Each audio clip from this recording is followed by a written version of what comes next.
विद्यार्थी मित्रांनो, आपण पोलीस भरतीसाठी मराठी तसेच सामान्य अध्ययनची सिरीज सुरू केलेली आहे। त्याचाच एक भाग म्हणून आजच्या व्हिडिओमध्ये आपण टेस्ट तिसरी पाहणार आहोत। तर यामध्ये देखील आपण मराठीच्या 25 प्रश्नांचा संच घेऊन आलेलो आहोत।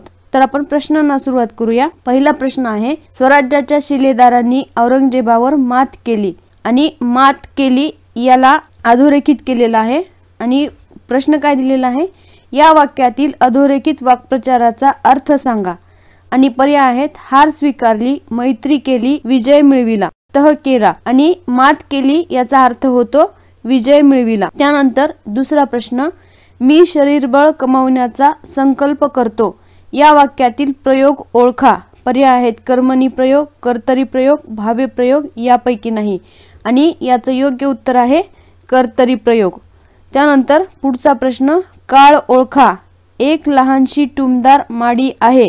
आणि याचा काळ ओळखायचा आहे। इथं आहे म्हटल्यानंतर कोणत्या काळातलं असेल हे आपल्याला प्रश्नावरूनच अंदाज येतो, तरी पण आपण पर्याय वाचू, वर्तमान काळ, भूतकाळ, भविष्यकाळ, यापैकी नाही। आणि याचं योग्य उत्तर आहे वर्तमान काळ। पुढचा प्रश्न, खालीलपैकी शुद्ध वाक्य असणारा पर्याय निवडा। आणि पहिला पर्याय आहे, अपूर्व सृष्टी शोभेनं आम्ही अगदी मुग्ध होऊन गेलो। त्यानंतर दुसरा आहे, अपूर्व सृष्टी शोभेने आम्ही अगदी मुग्ध होऊन गेलो। तिसरा पर्याय, अपूर्व सृष्टी शोभेने आम्ही, इथं मीला पहिली वेलांटी दिलेली आहे, अगदी मुग्धला मुग्ध झाले, होऊन गेलो। आणि चौथा पर्याय आहे, अपूर्व सृष्टी शोभेने आम्ही अगदी मुग्ध होऊन गेलो। तर ही जी 4 वाक्य दिलेले आहेत, तर या 4 वाक्यांमध्ये वरचे जे 3 वाक्य आहेत यामध्ये कुठे ना कुठे व्याकरणाच्या चुका आहेत, परंतु चौथं जे वाक्य आहे हे व्याकरण दृष्ट्या अतिशय बरोबर आहे। त्यामुळे पर्याय क्रमांक 4 हे याचं योग्य उत्तर आहे। त्यानंतर अर्थात सत्तेपुढे त्यांचा नाईलाज होतो, या वाक्यातील अधोरेखित शब्दाची विभक्ती ओळखा। आणि त्यांचा या शब्दाला अधोरेखित केलेला आहे। आणि पर्याय आहेत, चतुर्थी, पंचमी, सप्तमी, षष्ठी। आणि चा, ची, चे हे षष्ठी या विभक्तीचे प्रत्यय असल्यामुळे पर्याय क्रमांक 4 षष्ठी हे याचं योग्य उत्तर आहे। त्यानंतर खालीलपैकी तत्सम शब्द ओळखा। पर्याय आहेत, गृह, भाऊ, पाय, दूध। आणि गृह हा तत्सम शब्द आहे। तत्सम शब्द म्हणजे संस्कृत भाषेतून जसेच्या तसे आलेले शब्द असतात त्यांना आपण तत्सम शब्द असे म्हणतो। तर गृह हा शब्द संस्कृत भाषेतून जसाचा तसा आलेला आहे आणि त्या शब्दाला मराठी प्रतिशब्द आहे घर। आणि मग घर हा तद्भव शब्द होतो, तर गृह हा तत्सम शब्द झालेला आहे। त्यानंतर पुढचा प्रश्न, भार्या या शब्दात समानार्थी ठरणारा शब्द कोणता? भारा, पती, भार, पत्नी। आणि भार्या म्हणजे पत्नी। इच्छिलेली वस्तू देणारे झाड या शब्दसमूहासाठी समर्पक शब्द निवडा। आणि पर्याय आहेत, कल्पवृक्ष, चिंतामणी, कामधेनू, नंदीबैल। आणि याचं योग्य उत्तर आहे कल्पवृक्ष। इथं आपल्याला शब्दसमूहासाठी एक शब्द, त्यानंतर अलंकारिक शब्द अशा प्रकारचे प्रश्न परीक्षेमध्ये विचारले जाऊ शकतात, त्यामुळे हे पाठ करणे देखील आपल्यासाठी आवश्यक आहे। पुढचा प्रश्न, विनाकारण हा खालीलपैकी कोणत्या प्रकारचा शब्द आहे? उपसर्ग घटित, प्रत्यय घटित, अभ्यस्त, सिद्ध। आणि विनाकारण हा शब्द उपसर्ग घटित आहे, कारण या शब्दाला विना हा उपसर्ग लागलेला आहे। आपल्याला उपसर्ग आणि प्रत्यय यामध्ये फरक काय आहे हे देखील माहित असणं गरजेचं आहे। उपसर्ग म्हणजे शब्दाच्या अगोदर जो लागलेला असतो त्याला उपसर्ग म्हणतात, आणि शब्दाच्या शेवटी जे लागतो त्याला प्रत्यय असं म्हणतात। त्यानंतर पुढचा प्रश्न, सव्यापसव्य या शब्दास समानार्थी असणारा शब्द निवडा। पर्याय 1, दोन्हीकडे, 2, उथळ, 3, मारामारी, आणि 4, नसती उठाठेव। आणि सव्यापसव्य म्हणजे नसती उठाठेव हे याचं योग्य उत्तर आहे। पुढचा प्रश्न, अनंत आणि अमोल खेळत होते, या वाक्यातील अधोरेखित शब्दाची जात ओळखा।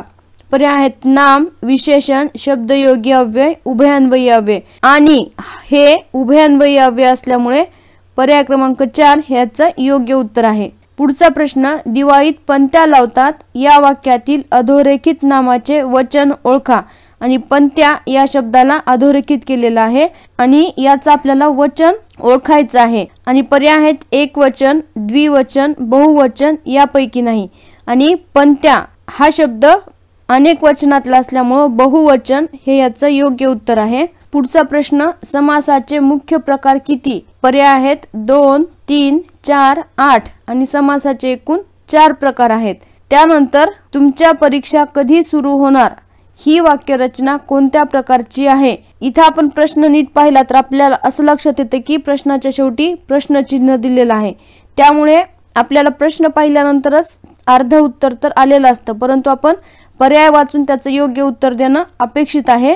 त्यामुळे आपण पर्याय वाचूया, विद्यार्थी, प्रश्नार्थी, उद्गारार्थी, विधानार्थी आणि तुमच्या परीक्षा कधी सुरू होणार हे प्रश्नार्थी वाक्य आहे। पुढचा प्रश्न, थोडे थोडे करून खूप मोठा संचय करता येतो हा अर्थ सांगणारी म्हण कोणती? पर्याय आहेत घरोघरी मातीच्या चुली, पर्याय क्रमांक 2 पै दक्षिणा लक्ष प्रदक्षिणा, पर्याय क्रमांक 3 दाम करी काम आणि चौथा पर्याय आहे थेंबे थेंबे तळे साचे। आणि थोडे थोडे करून खूप मोठा संचय करता येतो म्हणजेच थेंबे थेंबे तळे साचे। पुढचा प्रश्न, मानवी शरीरातील अवयवांच्या नावाचा योग्य वापर असणारी म्हण ओळखा। पर्याय आहेत केस कापले आणि डोके आले, पोट आपले आणि पाठही आपलीच, आपलेच दात आपलेच तोंड, आपलेच दात आणि आपलेच ओठ। आणि शरीराच्या अवयवांचा योग्य वापर करण्यात आलेली जी म्हण आहे ती आहे आपलेच दात आणि आपलेच ओठ। त्यानंतर खालीलपैकी ओष्ठ्य व्यंजन कोणते? पर्याय आहेत प, ख, ड, थ आणि याचे योग्य उत्तर आहे प। पुढचा प्रश्न, दुपारच्या जेवणानंतर घेतलेली अल्पशी निद्रा या शब्दसमूहासाठी योग्य शब्द निवडा। विश्रांती, डुलकी, वामकुक्षी, झोप आणि याचे योग्य उत्तर आहे वामकुक्षी। त्यानंतर पुढचा प्रश्न, पुढीलपैकी उपसर्ग घटित शब्द कोणता? किमयागार, विसंगत, विधिलिखित, विश्वासघात आणि उपसर्ग घटित जो शब्द आहे तो आहे विसंगत। संगत या शब्दाला वि हा उपसर्ग लागलेला आहे, त्यामुळे विसंगत हा उपसर्ग घटित शब्द आहे। त्यानंतर पुढचा प्रश्न, ग्रीष्मा त्या तळ्याच्या काठी बसे या वाक्यातील काळ ओळखा। पर्याय आहेत पूर्ण भूतकाळ, वर्तमान काळ, रीती भूतकाळ, रीती वर्तमान काळ आणि याचे योग्य उत्तर आहे रीती भूतकाळ। पुढचा प्रश्न, व्यर्थ मनोराज्य करण्याच्या प्रवृत्तीस योग्य ठरणारा वाक्प्रचार ओळखा। पथ्यावर पडणे, फुली मारणे, मनात मांडे खाणे, भरती येणे आणि व्यर्थ मनोराज्य करणे म्हणजेच मनात मांडे खाणे। पुढचा प्रश्न, भारतीय कबड्डी संघातील खेळाडूंनी चांगली कामगिरी केली या वाक्यातील उद्देश विस्तार ओळखा। पर्याय आहेत कामगिरी, भारतीय कबड्डी संघातील, पर्याय क्रमांक 3 चांगली आणि चौथा पर्याय आहे खेळाडूंनी आणि आपल्याला विचारला आहे उद्देश विस्तार आणि या वाक्यातील उद्देश विस्तार जो आहे तो आहे भारतीय कबड्डी संघातील, हे याचं योग्य उत्तर आहे। त्यानंतर खालीलपैकी देशी शब्द कोणता? धडधड, धोंडा, धाक, धोरण आणि याचं योग्य उत्तर आहे धोंडा। आपण मगाशी तत्सम शब्द पाहिला होता, तर त्याच प्रकारातील हा एक शब्द आहे तत्सम, तद्भव, देशी आणि परभाषीय असे शब्दांचे एकूण 4 प्रकार आहेत। मग परभाषीय शब्दामध्ये अरबी भाषेतील शब्द, पोर्तुगीज भाषेतील शब्द, कानडी भाषेतील शब्द, उर्दू भाषेतील शब्द असे आपल्याला प्रश्न विचारलेले असतात। तर देशी शब्द आणि तद्भव शब्द कोणते आहेत हे देखील आपल्याला माहित असणं गरजेचं आहे, त्यांचा अभ्यास आपल्याला या परीक्षेसाठी करणं आवश्यक असतं। पुढचा प्रश्न आहे, खालील वाक्यात कोणता वाक्य प्रकार योजला आहे?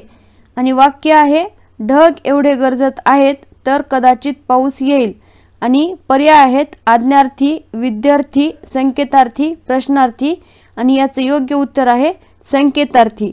त्यानंतर पुढचा प्रश्न, सशाला 4 पाय असतात या वाक्यातील अधोरेखित शब्दातील नामाचे सामान्य रूप ओळखा।